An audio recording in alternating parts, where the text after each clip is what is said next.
Hello! Hello AOS fans! It's the Agents of Sigmar. And in this video, we're actually comparing Warhammer 40,000 with Star Wars Shatterpoint.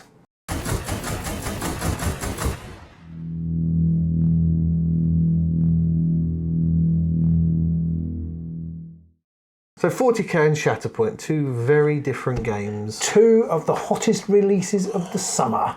I mean, we've been spoiled really. We have. Because you, as we mentioned in our little preview video a while ago, you're all about the 40k and I'm Team Star Wars. Yes, they've both definitely got a lot of push behind both of them. They both got a lot of clout. They both got big fan bases. And we're just going to use this video to try and talk about what we see as the pros and the cons of both of those games and how they weigh up against each other. Yeah, I mean, just full disclosure, I'm probably leaning towards more Shatterpoint.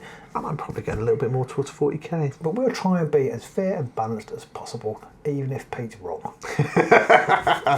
So one of the things we could start with is the things that both game systems have in common, or at least both games in general. Yeah, and I guess the main thing is they both have an iconic look, iconic styling. Yeah. If you like. 40k has that grim dark, and Star Wars has, I don't know what you call it, it's not grim dark by a long stretch. Star Wars, it is just Star Wars. You just know when you're looking at it, that's the Star Wars thing. And they've actually both been around a very long time now. They have, yeah. I mean, Star Wars is a little bit earlier. Yeah.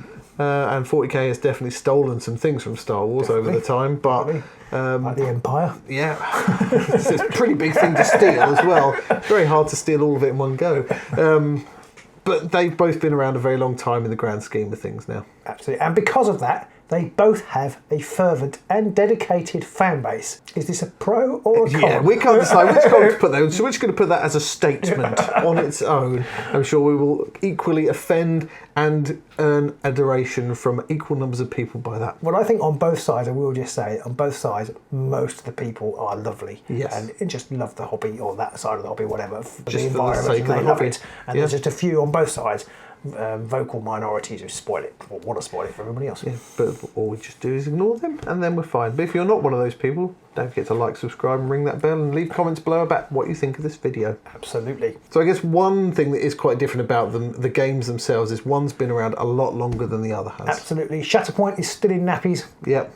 And 40k is drawing its pension. Absolutely. It's 40,000 years old, Pete. That's quite. That's and you know, Shatterpoint was in a galaxy far, far away. Oh, but it was a long, long time ago. Yeah. So now so, I'm confused. Anyway, yeah, Shatterpoint is new. I think it's got lots of new and innovative ideas in it, which is a good thing, unless they're not very good ideas, in which case it's a bad thing. But I mean, it seems to be working out pretty well. 40k is tried and reasonably tested. Sort of tested. Sort of tested, but it's having through lots of iterations, so you'd like to think it was getting better and better. But it is using a lot of old-fashioned ideas like the I go, you go system, and having to roll 50 dice to put one wound on something. But we're going to come on to those items in a moment. Absolutely. So we're going to go through the pros for both, and then we'll talk about the cons for both, and then that'll take us about 3 hours, and then we'll sort of do a summing up. Yep. There's not going to be a particular logic to any of this. We're not putting anything that we think is more important first or last or anything like that. We're just going to go through it in the order, and as always, if you think of anything whilst you're watching, stick it in the comments below. Please do. One thing that's worth noting is that we are comparing Shatterpoint to Combat Patrol in this situation, because that's probably the most comparative version of 40k.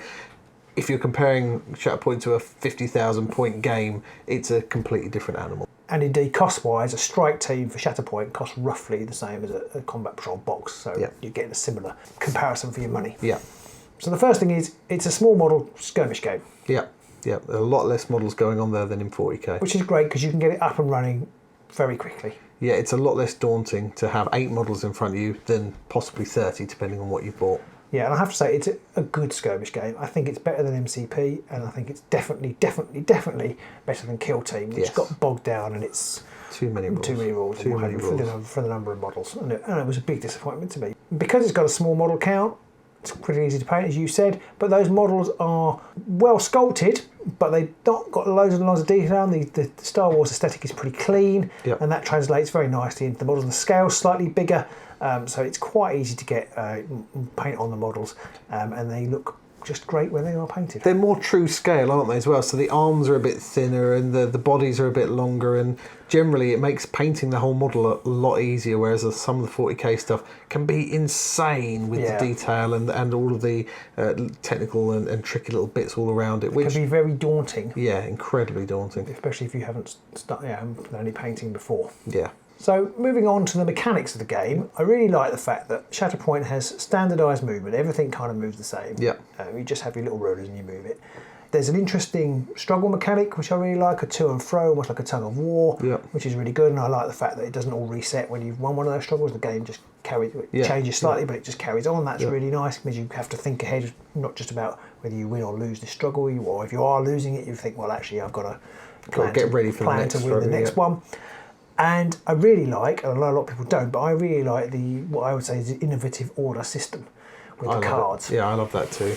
I think that whole We Go system is just so much more interactive and involving than the I Go, You Go system that 40k has. I know that they've got some things in the 40k system that enable you to do stuff like suddenly put a unit in or fire, but generally they cost command points, so you don't do it very often. No, and I actually don't like things that break the normal flow of the rules because you can forget to do them. Yeah. Or it can be a bit of a gotcha because it's like, I'm going to break the rules. Basically. Like, I forgot about that. Yeah. Oh, God. Whereas I really love the fact, because I suffer heavily from analysis paralysis, I really love the fact pretty much which model I have to activate next is done for me. Yeah. I mean, when you've got games like Underworlds, when it comes to the first thing, like, oh God, I've got 5 models. That should be really easy to work out who's going to go first. But quite often you can sit there going, but if I do him, then I can't do this with that. So I've got to make sure I keep him there. So I've got to do something with somebody else. And oh God, analysis paralysis. It's literally, I mean, you do get some analysis paralysis with Shatterpoint because you do have to decide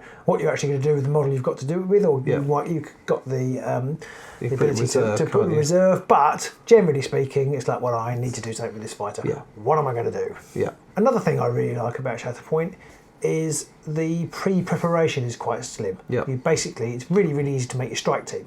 There's like 6 models, 2 boxes, bang, pretty much. There are a couple of other rules, but they're really easy to get your head round, and because all the cards are available online, you can do it theoretically really easily, and I really like that. It doesn't require any effort at all, really. Okay, one of the things we sort of argued about is which game is more cinematic. I think Shatterpoint is more cinematic. I love how much it feels like I'm in the Star Wars movie when I'm dashing over here, jumping over there, force pushing somebody over there, blasting with rocket launchers. I just really like that. It feels really dynamic and really different to anything I've played before. Yeah, I can see that, and I think that's depending on how you're going to define cinematic, that definitely feels cinematic when you're doing all these different actions and moving things around and things like that. And of course, one of the other major things is you're always playing to your objectives. You've got that struggle counter that you've got to make sure that you're continually winning on.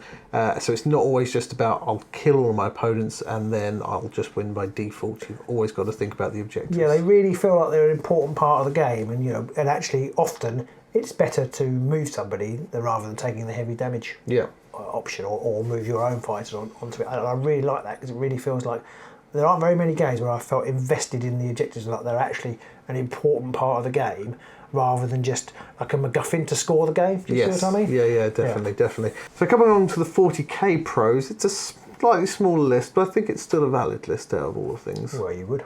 I know. So one of those things is that there is already a very heavily established set of factions and models, and there aren't quite so many combat patrols, but most forces have a combat patrol that you can just pick up and play with. Yeah, and I do like that. You can decide I'm going to play a couple of different factions, and you've got some quite varied things. Yeah. I actually, a lot of people don't. I actually quite like the Space Marines and would happily play two different flavours of Space Marine. Yeah, vanilla and chocolate or something like that. Yeah, so you can definitely pick up like Space Wolves and Blood Angels. Maybe that's not a good combination because they're both very bitey and stabby, but you might pick up your Ultramarines and your Blood Angels, and then you can play 2 very different games with those 2 forces. Equally, if you want to have face-chomping Tyranids, you can totally do that, or definitely not Terminator-inspired Necrons. You can do that too, which I do really like. Yeah, there's a lot of variation out there. And on top of that, you've already got a big established player base. So, Shatterpoint, lots of people are very excited about it, but 40k, sometimes they're a bit too fervent, but it's got people who love it, and we see that in our social interactions. If we put anything about 40k, we get a little uptick in our social interaction, just because 40k just is Warhammer. Yes, Almost, it pretty much it pains is. me to admit it. It is almost the flagship thing. I think if you were to go to almost any game store and say, anybody want to play 40k, you're going to get somebody say yes, whereas you might not get that with Shatterpoint yet because it's just so new. But hopefully that will change. As we mentioned earlier, it's like 30 years in the making of 40k. It's been around a long time and those rules have been polished, and the rules do feel like right now they're in quite a nice streamlined state. Yes, mistakes have been made in the past, but GW keep trying to learn from those mistakes and refine them and change them. Not everybody always likes them, but I haven't heard very much negativity about this edition. I'm admitting I don't go looking for it, but I haven't heard much negativity. Generally, you'll hear about it if there's negativity to be and had. having read the rules a little bit, and I had a look at 8th edition and 9th edition, this feels to me like GW Warhammer 40,000's 5th edition moment, D&D 5th edition, which after 4th edition, 5th edition has made so many good changes, and I think obviously it's gone on from strength to strength since they did that, and I feel like this is a really solid platform for 40k to do exactly the same thing. Hopefully GW won't do their usual trick of bloating it out, but we'll come on to that one in a minute. Yeah, that could be an issue. So since we're comparing sort of Shatterpoint with Combat Patrol rather than full 40k, it's worth saying that the Combat Patrol boxes are a really great way to just start a faction. Yep. And they cost roughly the same price as a strike team for Shatterpoint, as I said. Yep. And you can go off and buy a Tau one. I was looking at a Tau, so we've got the original box, so we've got a Space Marine one there and a Tyranid one. I've always fancied playing Tau, but never wanted to play like a massive 2,000 point thingy of them. But a Combat Patrol, I can buy a box. So it costs, I think it was about less than £80 from Willen Games. Do check them out. I can get a few Tau forces, put them together, play it, see what it's like. And okay, it's not cheap, but tabletop gaming isn't a cheap hobby, and £80 for all that enjoyment of playing and painting is pretty reasonable value. And GW have also made all the rules for all of those free online, so you can go and just download it, and you get all the little special rules that apply to them, and the main rules are free as well, so you can just go and download those and play the game. Which is really nice, and obviously they are a miniature selling company, so it does make sense, but it's a really nice way you can actually, we talked about it, we could very easily get together 4, 6 Combat Patrols between us and play a variety of games. It might not be pure 40,000 for those of you that play a lot, but we can have fun with it, and we can get games done in under 2 hours certainly. Probably. And have fun with the Combat Patrol. So I think the Combat Patrol, stress on Combat Patrol is a really good idea, a really good move from Games Workshop. And just to sort of play off the back of the rules and the easy access, the app that they've done is really good. It's really easy to look through the rule book to find the definitions of things, to get the definitions of how things work, to get the shortcuts to all of the weapons rules. If you have your Combat Patrol in the app and it says this gun has this ability, you can just tap it and it brings the rule up, so you haven't got to go and start flicking through another book to look for that, which is very handy to speed And those the game abilities up. and things have been streamlined as well. That's one thing I noticed. It was much easier to work out what they actually did. It just tells you, really good. add 2 in this situation. Oh, brilliant, I can do that. That's much easier. I did like the app because GW have had bad form with apps, and I suppose this is an example of where it's been an iterative process, and probably we've had an app for at least 2 editions now, and now they actually seem like they've got it right. And the last thing is, for me at least, nothing looks more epic than 2 massive armies arrayed on the tabletop across from each other, across a ruined, barren, grim, dark landscape. Yeah, I agree with that. Although Anakin swooping across a gap in the terrain is sort of cinematic, it doesn't look as good as like when I had the Terminators on top of the building. All your Termagants or whatever they were down there, and I was blasting them. That did feel, like you say, epic. That's pretty epic, and I think that's the definition we were arguing over when we said about things being cinematic. I think there are different levels of cinematic. One is Luke Skywalker swooping down and slicing up droids, and the other one is almost like the Starship Troopers. Troopers, that kind of aspect of it, or more like your Lord of the Rings with all the hordes of orcs charging across, that kind of thing. So it's that kind of epic. And I'm sure people who are fans of Star Wars will say that it looks better than 40k, and people who are fans of 40k will say it looks better than Star Wars, but I think we can all agree they all look pretty cool. They do look really good, and we're very lucky to have both. We might be very lucky to have both, but both of them have some bits that are a bit rubbish too. Yeah, they've both got some cons, and we are trying to be as balanced and fair and as picky as possible here to try and give a honest view of both. So we're going to now go through the cons of Shatterpoint. Yeah, I do feel that it's quite expensive for what you get. Maybe not in design terms, but in actual bang for your buck models, it feels like you're shelling out nearly 40 quid and you get 4 models. Yeah. Which I know I haven't really quite done the maths. It's probably not that expensive, but it just feels like my son, for example, he doesn't really want to play, but he wants to get the models to paint them. Well, he's 11, and 40 quid's a lot of money for 4 things. And it'll take him like 2 minutes, and let's frankly, he's 11, it'll be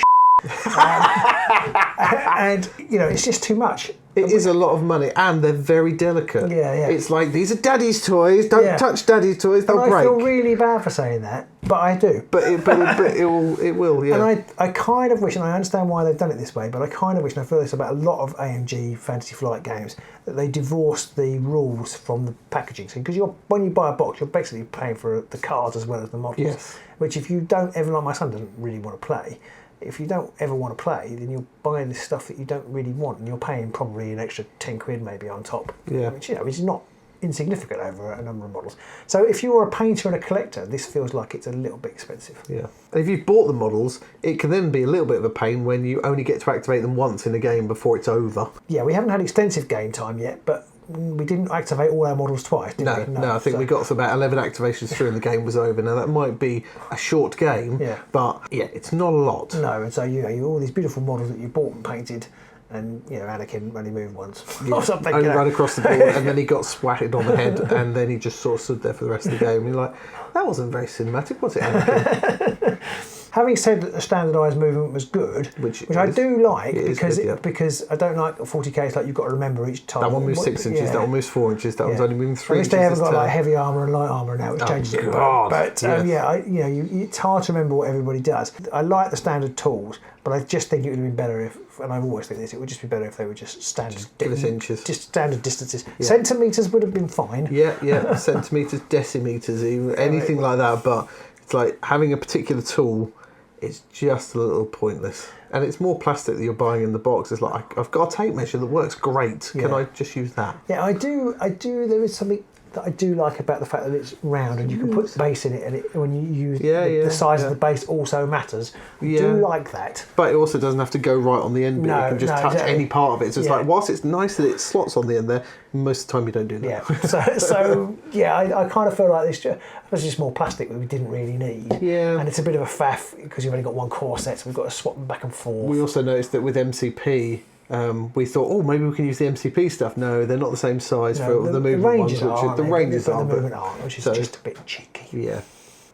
Possibly my main bugbear about the game, the actual when you're playing the game, is the sheer amount of real estate it takes up for all the cards that you've got to have, all the tokens you've got to have, and then I'm not very tidy, so my tokens might end up on the wrong thing, or you put your tokens on the card, but then you can't read the ability that's on the card because you've got tokens on it.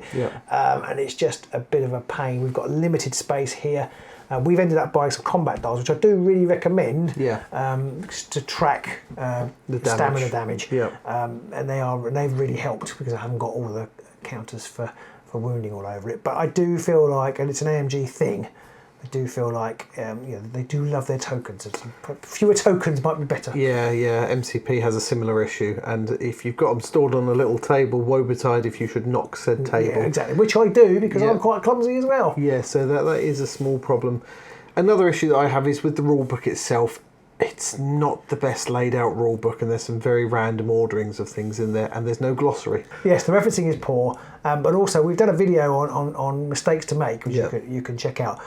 But there's quite a lot of terminology which is similar, like damage and wounding and injured. They all mean different things, very specific things. Very, very definitely specific things that maybe go against the norm for what those things mean. Yeah, and it can be sometimes difficult to find out what the definition of that is. And like the glossary, like you said, there's no glossary, but it'll give you the token and say this means it's pinned. It's like, well, why not tell me what pin did? What does pin mean? Pin should be, that's like one more sentence. Let's just make a couple of pages and have all of the sentences. So we spent quite a long time trying to find out definitions of things. And for a starter game, if you've just got into it, that stuff needs to be very simple and quick to find, or else it's very off-putting. Because it's also quite easy to cement doing the wrong thing.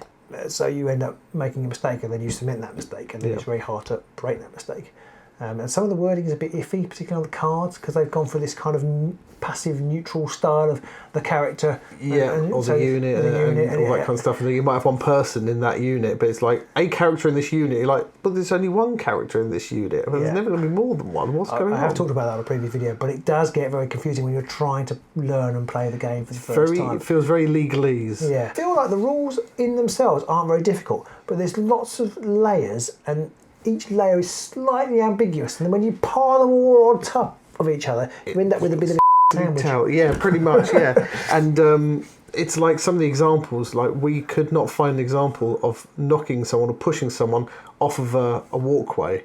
Yeah. And we had to, once we read it, it's like, by the letter of the rule, yes, you can do this, but it would have been cleared up. Sure, and I know you can, because I've seen people talking about it on the forums that you can, but that's the only reason that I know you can, because the rule book, I don't think, makes it clear. Maybe you disagree, let me know where it does. Yeah. But there is a diagram that shows that you can't be pushed through a brick wall. Like, I didn't need a diagram for that. It just literally said, if you reach a terrain point, you stop. That I can understand that. Yeah. But there wasn't anything for being pushed off. And because there's no like falling damage, which there is in nearly every other game in the world, you're like, so I could just be pushed off and nothing happens? I mean, it's good that it's simple, but again, it doesn't specify that anywhere. Yeah. So it's like, it's just a little bit, you're left wanting a little bit of more confirmation. And in no place are you wanting more confirmation than in the cover rules, which have been the subject of approximately 100 million words on the Facebook forums.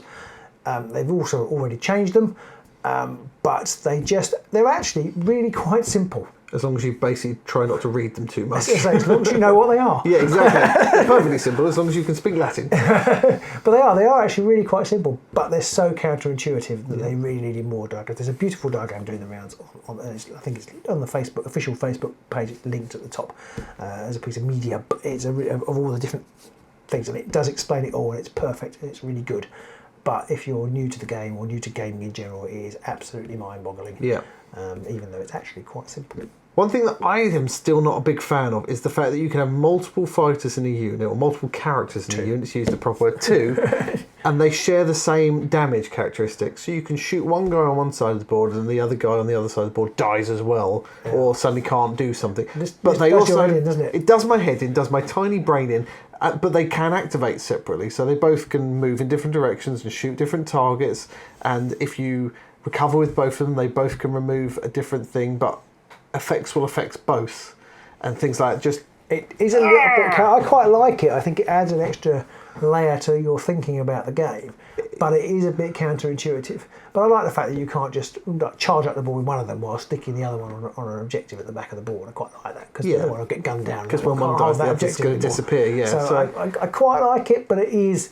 I think for newcomers to the game, it probably is a bit of a whoa. Yeah, it's definitely one of those things that no other game does that. No. If you've got multiple things in the unit, they each have their own wound count. They each have their own thing. Peter's made a mistake that we should never do on the internet. They don't have wound count. He has said no other game. Oh yeah, that's true. Yeah, and there are bound to be at least 100. Stick them in the comments. So do let us know in the comments. None of the games I've played, at least. So there we go. There's my clarification. Yeah. And the only other thing I have to say is, and we haven't played very many games yet, so it hasn't happened to us. But there is only one mission. Yeah. And you kind of, it says in the sort of setup rules, each person brings their own mission pack. Well, there is only one. There's only one mission pack. And I quite like that mission pack, but I kind of feel like, and I've heard people say on Tinternet that actually they want a bit more variation. And we haven't heard anything yet about when there might be more variation. I don't actually need more variation yet. I haven't painted all my core set. I've still got loads of cellophane boxes to unwrap. Yeah. But I guess if you're a serious player, it could get a bit stale. I can see that. Yeah. If you, and I mean, there are enough variations in there that you should have enough combinations that you could probably get a good half dozen games out before you even see something that kind of looks similar to before. Yeah. But yeah, it depends on how much you play. I think how much that's going to be. It's a fascinating thing about games, though, because I mean, like, there aren't very many games where the objectives change each time you play a game. So it's kind of, like chess. It's like, oh, let's not play the Capture the King setup today. Let's play get rid of the rooks or something like that. And that doesn't happen. And that game has done okay. Yeah, it's done all right. Yeah. And even though you have the same mission, the placement of the objectives on the board, they do change. Which I do like. And depending on a dice roll can change the whole outcome of the game.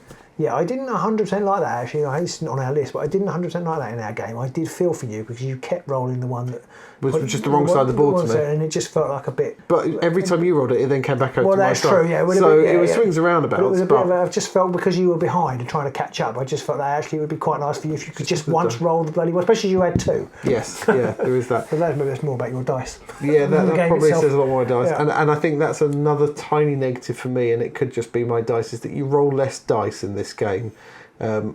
So if you you have fewer dice. That's true. Yes, you roll fewer dice in this game, which means that if you have a bad run, it can make a much bigger impact on the game as a whole. Yeah. I'm sure there are lots of people out there saying get good, and then you don't have to worry about dice because they don't become a variable. They're always a variable. I almost feel like though, because there's quite a few shenanigans around the dice, it's much harder to tell that you've had shit dice rolls. Well, there is that. There is that. I quite like. You roll them when you just sit there for 5 minutes going, I don't know, is that good? Is that average? I don't even know. It's D8s. I can't even work out D8s anymore. But I think probably my dice are better, which is probably why I haven't noticed that. So having talked about the negative aspects of Shatterpoint, shall I tell you why 40k is rubbish? Go on then. No, you start. All right, okay, well, I will. There are none. There are none. See, it's a perfect game.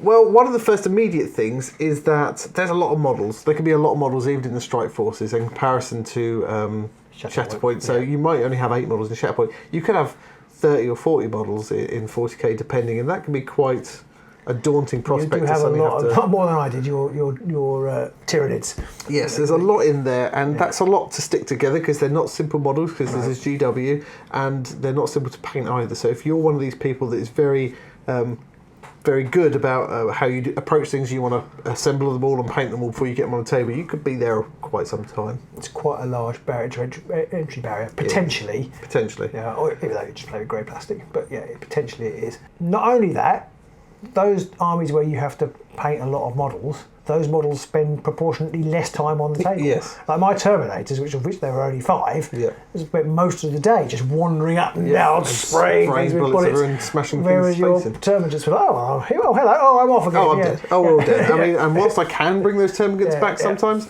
they generally die again very quickly. So they don't stay around very long. Yeah, and our good friend Andrew Marlowe is busy painting a massive guard army, which will probably be about 10 points. It'll be annihilated before he even arrives. Whilst you can just buy combat patrol boxes to get different factions, if you want to go beyond that and play what people might call proper 40k, you've kind of got to pick one faction or 2 at the most. It's quite hard to hop between factions. It's a lot there, yeah. I mean, whilst you might be able to buy some demons and then some Chaos Marines and then have a combined force there or something, that doesn't happen a lot. No. Whereas in Shatterpoint, you can buy different groups and you can cross-combine them, so you can get a much more combination going out of it that way. Absolutely, and so it's almost like you're getting slightly more bang for your buck in that respect. Something else GW can be very guilty of, we haven't seen it a lot yet, but it's probably only just around the corner, is rules bloat. They do like to slap lots of extra rules into things, and generally every unit has got a special rule that applies outside of the usual sequence. Yeah, I'm kind of hoping they'll learn their lesson and not do it. But there's money to be made doing that, so I can't see that they will. And even with things like the stratagems and the extra rules that the combat patrols get, because each combat patrol has some extra rules to help level the playing field somewhat, because they're not exactly designed to be balanced out of the box when they were first created. You might then find that you'll have special rules for units, which if you play a regular game, they don't have those special rules, or their stats are different. So you might be like, I normally get this, I haven't got that rule anymore. Relearn that. I haven't thought of that. So there's that aspect, whereas in Shatterpoint, it's just, they have their rules, they're printed on the card, there's nothing different. They are what they are. Exactly. I have to say, just generally, stratagems I find tricky because they're not all in front of me. Whereas in Shatterpoint, it's on the card. So if I'm activating that fighter, I only need to look at that card and see what it does. Now, I do forget some because there are some things that other people do have forgotten stuff. But the stratagems, probably because we haven't played many games, but trying to remember which stratagems I can use when gets me a little bit. Having said that the rules have been polished, they are still pretty old, and we did mention that I think right at the start that GW has a IGO-UGO system. Not many games have an IGO-UGO system anymore that isn't GW. I mean, their AOS does as well, and so do a lot of their other games. But I think WeGo is the way to go. Shatterpoint does that, MCP does that. Having it's not a new thing, but GW stick with it, and they stick with their roll a hit, roll a wound, roll a save, roll for extra saves that you have. I do feel like there could be less rolling in this game. That frustrates me a little bit. actually, because you roll absolutely loads of dice. It's not as bad as other games we've played, but that might be because you played Death Guard in those previous editions. But you roll a load of dice, especially some of the dice are like, oh yeah, you get D6 dice D6 shots per person. So I've got 30 up to 30 shots. So I've got all these shots. I roll, and then I wound me so many, and then you save me so many, and like one wound. Yeah. That can be.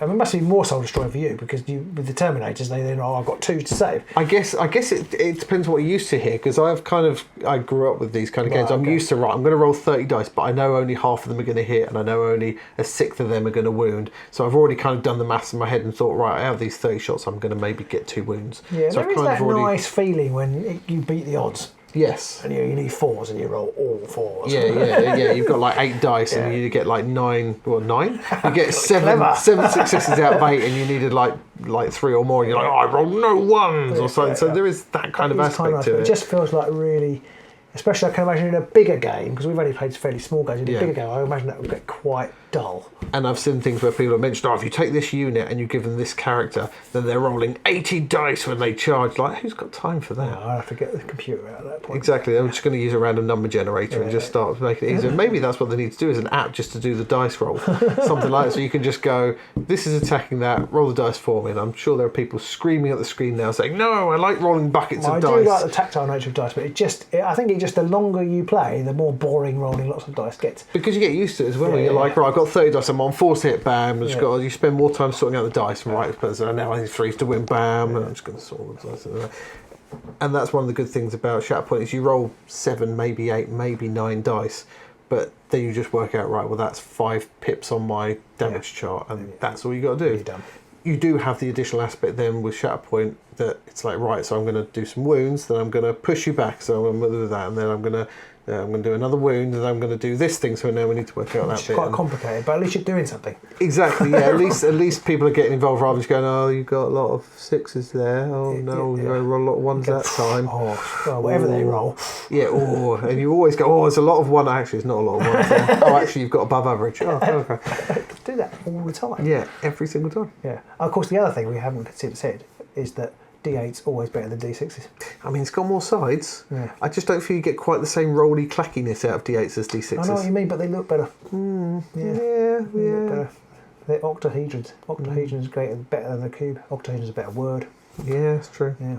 Okay, one of my biggest bugbears of Warhammer 40,000, and it may just be because we've only played combat patrols at this point, and we've only played older games. But we are only comparing combat patrols, so that is still a valid thing. But maybe because I'm used to playing older iterations of the game.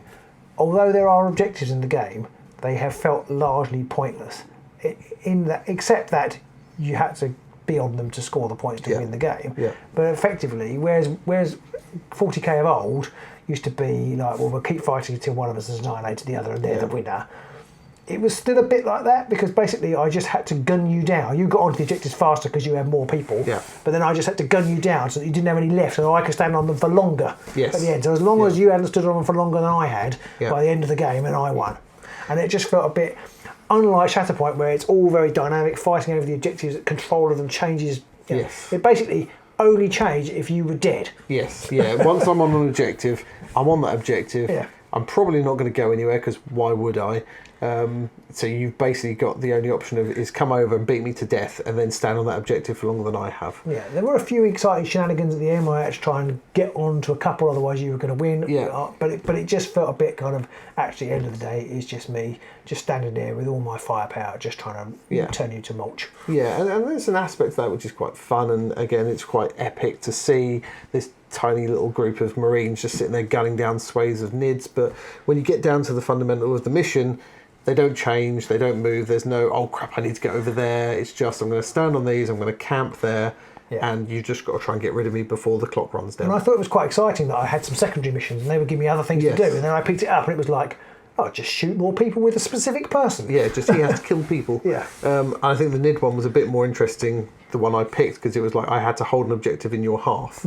So that gave a little bit more to it. I think if you play with the expanded rules, obviously there's more missions and things, but again, we're not comparing the expanded version. We haven't got there yet, maybe one day. And the last thing is that generally, to get the most out of the game, you want all of the information there in front of you. And unless you're one of the lucky people who managed to buy one of the card packs that GW did, because there weren't a lot of them around, they weren't easy to get hold of. You've got to make your own. It's not necessarily an incredibly difficult thing, but you've still got to do that. Whereas in Shatterpoint, you just buy it and it's there. You get your cards. So I run it really because one of my cons for Shatterpoint, the cards took up too much space. And one of the cons for this one is that you have to make your own cards. So we really don't know what we're talking about, what we want on this one. Well, because you did them on the iPad, so it was much easier to. They were cards, but they weren't cards. Yeah, and I think you either have to create them and have them on an iPad or something like that, some digital device, or you need to print them out and have them there in front of you, or if you buy one of the card packs. The problem with the card packs, of course, is the fact that GW... It's a good thing that they are being very responsive and changing rules quickly when they go, yes, this is obviously broken, we need to change this. But it means that if you bought one of those card packs, you may theoretically have bought something that was already mildly out of date before you even got to open it, which is a little bit ludicrous. So, yeah, you do need to make your own. Yes, I suppose with 40k, it doesn't matter, you can have a pack of cards or on an iPad because... all your tracking is basically done by the models. Yes, there is that aspect to it. You haven't got to track wounds and things because if something dies, you just take it off. Or the odd dice here and there to track a few wounds. But yes, that's one thing that's makes it a bit easier. Yeah. But you do still need to have basically to have made your own cards to make the game easy enough, especially with things like stratagems. Having them just on a big list on a page isn't very easy. You need them there in front of you to be able to go, which ones am I doing? Because you can immediately put the ones that don't apply to the side. We didn't actually use cards for the stratagems, so it did work, but it just gives you a headache because they're not. The data isn't always in the best places. Exactly. They're not always in the same place, so you've got to look in multiple places. And once you're doing that, all bets are off, really. Yeah. And again, the app is very good for helping you look some of this stuff up. But if you had to keep bouncing back and forth within the app all the time, it still takes up more time. Having the cards in front of you would take a lot of that hassle away, but you do have to make them yourself. So, in summation, Shatterpoint is better than 40k. I'm not sure that's where we got to. Okay, right. No, I'm not sure that's quite where we got. I think both games have obviously got their pluses and minuses. Yeah. Both games could learn from the other, I think, in a lot of respects. I think in some ways, and we are a little bit comparing chalk and cheese, but in some ways I feel like Shatterpoint had more pros, but it also had more cons. Yeah, and that could be that we're just used to 40k. Yeah, maybe that's it, yeah. And Shatterpoint's new, and so we feel more, this is brilliant, but that is rubbish. Whereas 40k is like, where's 40k, what you going to do? Yeah, that is probably true. Yeah. But I feel like both games have definitely got their good points that make me want to play both games. And they both have bad points, which makes me think, I just wish they did that differently. Let's go play Underworld. Exactly. And that's why we keep playing Underworld, because both games do, and we didn't mention this at all really, but both games do take a bloody long time. They do when we play. They do when we play, but they take so long. And maybe if we only played 40k for a month, we get faster. Yeah. Or maybe if we only played Shatterpoint for a month, we get faster. But even then, you're going to want the variation of playing with different Shatterpoint sort of like teams, or you might want to play with a different 40k army, and you're back to square one with what are the special rules, what are the things they do, how do I have to deploy these? Yeah, like everything, they're easier with time, but it's harder. So if you want to play with all the different toys, then you're back to being a long time every week. And it made me think about bigger scale games like this in general, that when you finally get that army painted and you can get it to the board a few times, it's then going to get very samey. I know if you play different opponents, you'll have different challenges to overcome, but otherwise it's going to get very colour by numbers in the game, the way you play. And it almost feels like as soon as you finish the army, it's like, well, I want a different army now. Yeah. Because I've bought it, I've painted it, I've played with it twice. Yeah. It does feel a bit like that, and it's kind of...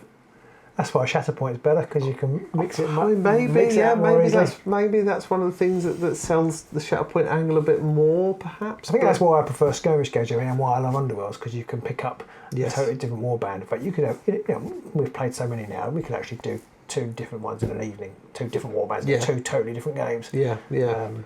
But I think we were a bit biased on that one because we played Underworld so much. We know so many of the warbands so well that we could just pick them up like most other people probably. If you play Shatterpoint a lot, you could mix and match. You could come with 2 strike teams and play one game. Exactly. And go the other one. It could be a completely different experience. Much harder to do that with 40k. Yeah, the only thing you can really do with 40k is either to swap sides and play with your opponent's side or something like that, or have 2 different combat patrols, but then that's a lot more to carry around. But at least they're not led now, you haven't got a big arms. That was a workout and a half. So I hope you found this video useful and entertaining. Do let us know what you love about either game. Yeah, or what you hate about either game. What you hate about either game, but don't bother telling us you don't hate about Shatterpoint. And we're going to play both more. Yes. You've been furiously painting up some Death Guard. Yep. I'm nearly finished the core box Shatterpoint, and I have got more models on the way. And I want to get Obi-Wan on the table. Who doesn't? I mean, yeah. It's just it's the beard, really. It is the beard, yeah. It hasn't worked for me yet. And we're also going to have some battle reports coming out for both soon. They are in the works and being edited as we speak. So do click like and subscribe, all that stuff, so you get notified with all of that. To do more and more of this content, we would love your support over on Patreon. We've got a little Patreon Discord going where we chat about all sorts of gaming things. There's a lovely little community over there, so you come and join that. And you can also get a discount on tickets for Agents Con, which is happening in September up in Market Harbour. And on the first day, we'll be playing some 40k and some Shatterpoint and probably some other things too. Yeah. Any old board games. We're going to bring a load of stuff along. People will be welcome to bring their own stuff, their own terrain, set up a table, play with mates, play with anybody else who's there, really. Absolutely. So until next time, maybe somewhere in the Imperium. And maybe somewhere in a galaxy far, far away. We'll see you soon. Bye!